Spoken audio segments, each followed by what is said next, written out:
So ayan mga kapatid, magandang hapon. Dinaanan natin itong project na ina-update natin. Last time sa pag-update natin, last 2024 no?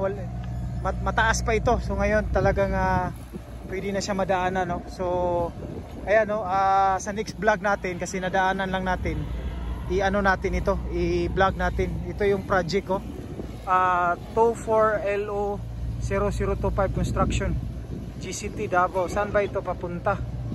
So ito pang hindi pa natin napasok no. So one day papasukin natin ito, kung pwede mag-ask tayo ng permission dito.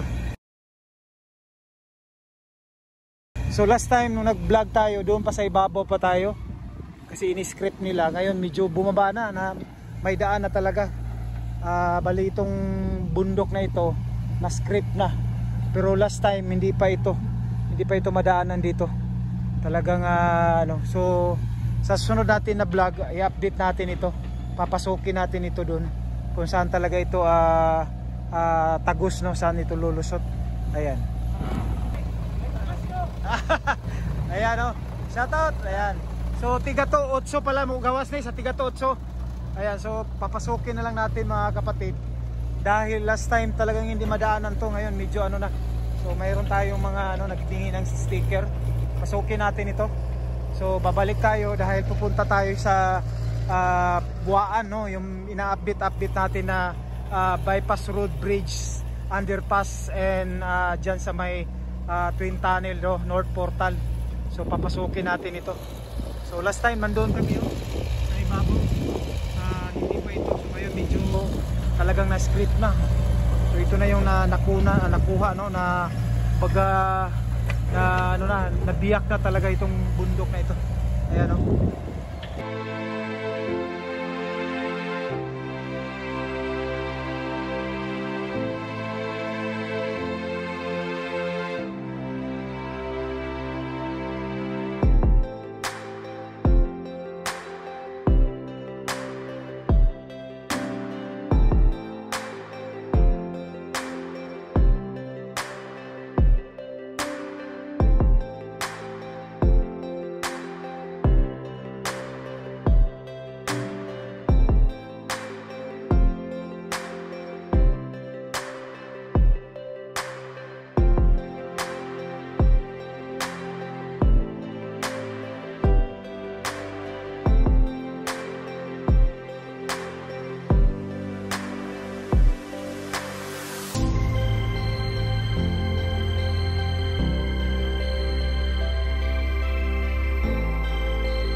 So ayan mga kapatid, to talagang yan, napakatirik.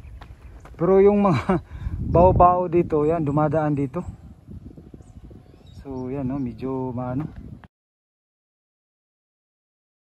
So ngayon talagang napaka ano na no, malaki na yung na-script ng kalsada dito. Ayan. Diyan ako dati pangalan diyan nag-update sa ibabaw. So ngayon talagang na-script na, nabawasan na itong lupa.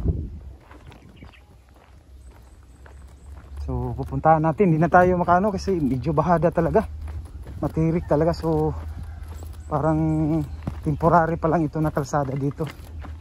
So tiga to 8 lalabas ito sa may tiga to 8. So next time doon natin hanapin natin ito, yung lusot nito.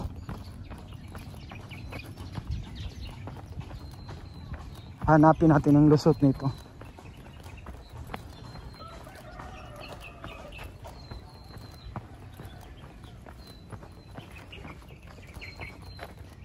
So ito pala yun.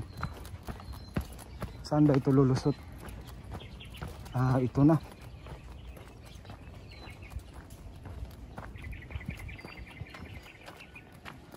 So ito na yung daan siguro. Ayan. Ayan o, daming kamuti. Sarap niya, no? Matataba talaga yung mga kamuti dito. So dyan o. So ito talagang dyan siguro dadaan po.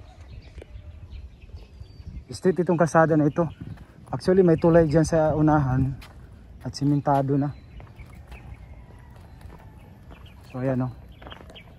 Doon tayo dadaan sa next update natin. Okay, so uwi tayo. Ayan, napakagandang kamuti. Sarap yan. Sa next natin update mga kapatid, doon tayo mag-update doon sa kabila na naman sa tiga to 8. So babalik na tayo. Medyo matirik lang kasi dito. Ayan o. Kaya naman pero ano lang natin, lalakarin na lang natin. Diyan lang yung motor kasi papunta tayo sa may Uwaan. Actually wala tayong plano sana pero dinaanan na lang natin dito para po maano. Ayan o.